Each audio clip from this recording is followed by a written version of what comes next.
In this video, we'll see via an example how to do a composition.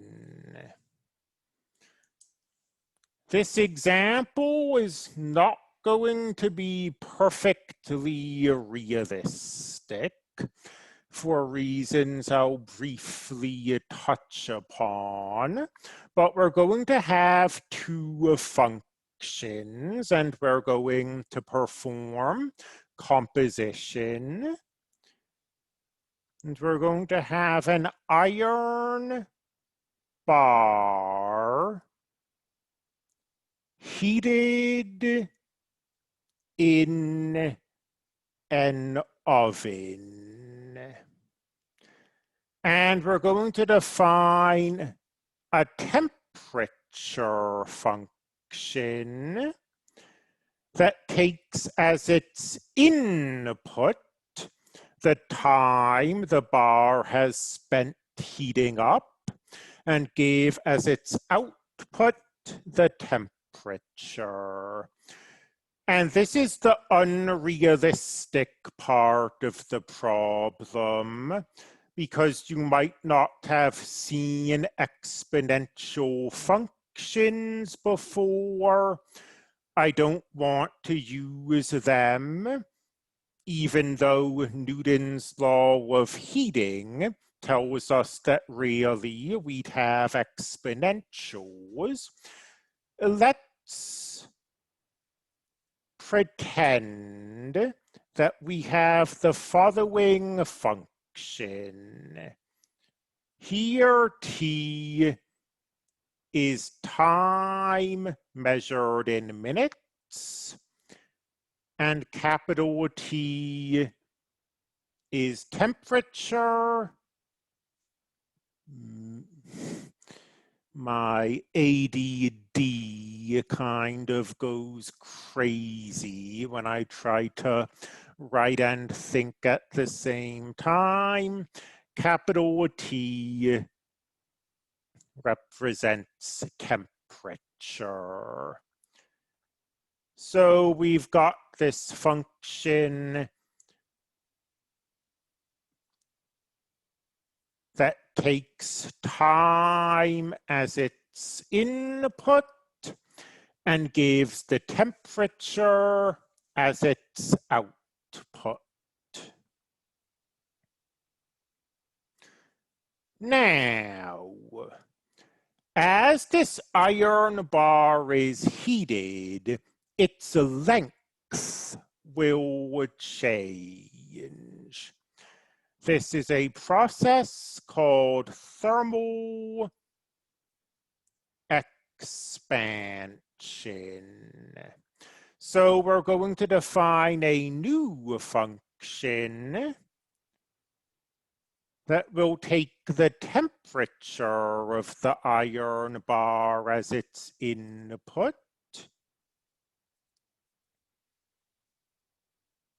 and give its length in inches as the output. Let's say L of T capital T is 5 plus 0.0017 T.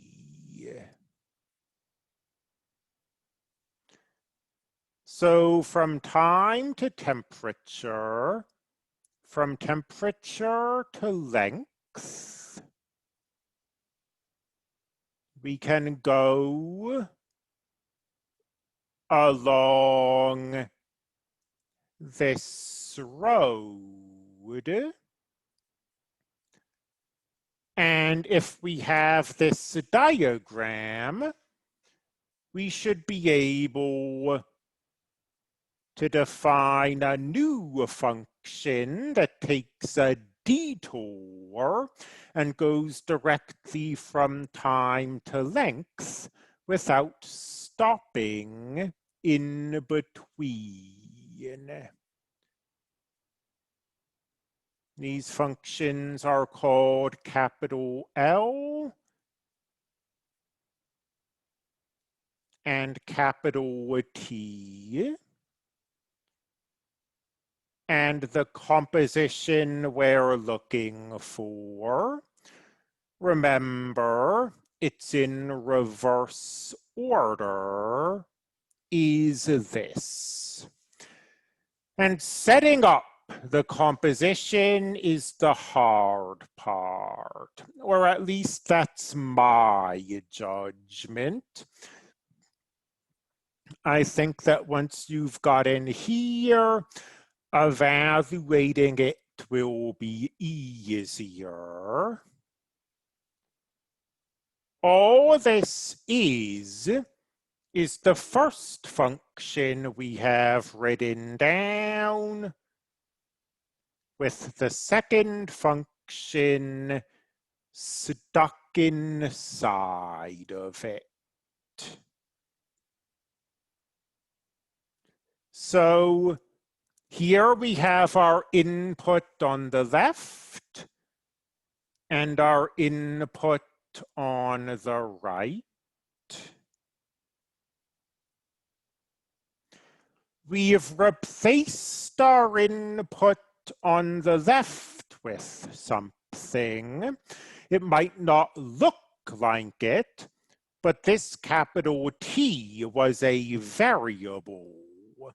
This capital T of lowercase t is a function. That's a different type of thing. So since we replaced the input on the left,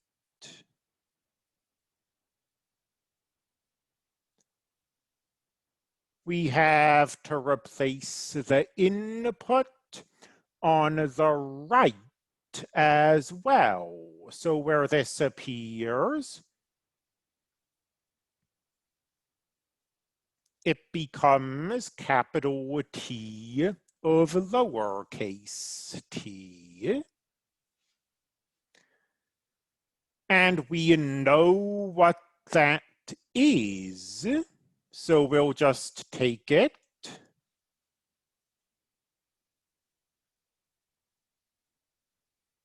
and plug it in there.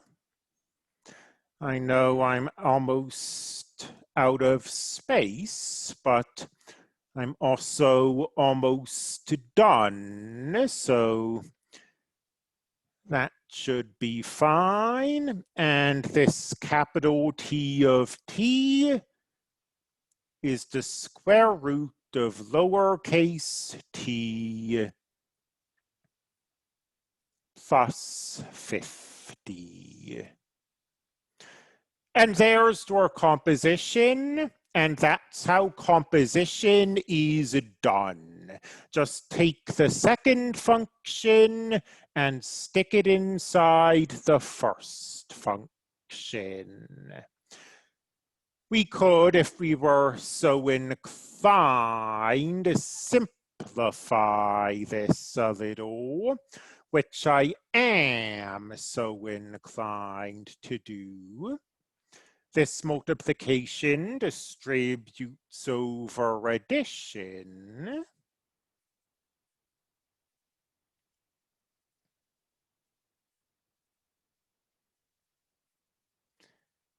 Giving us this.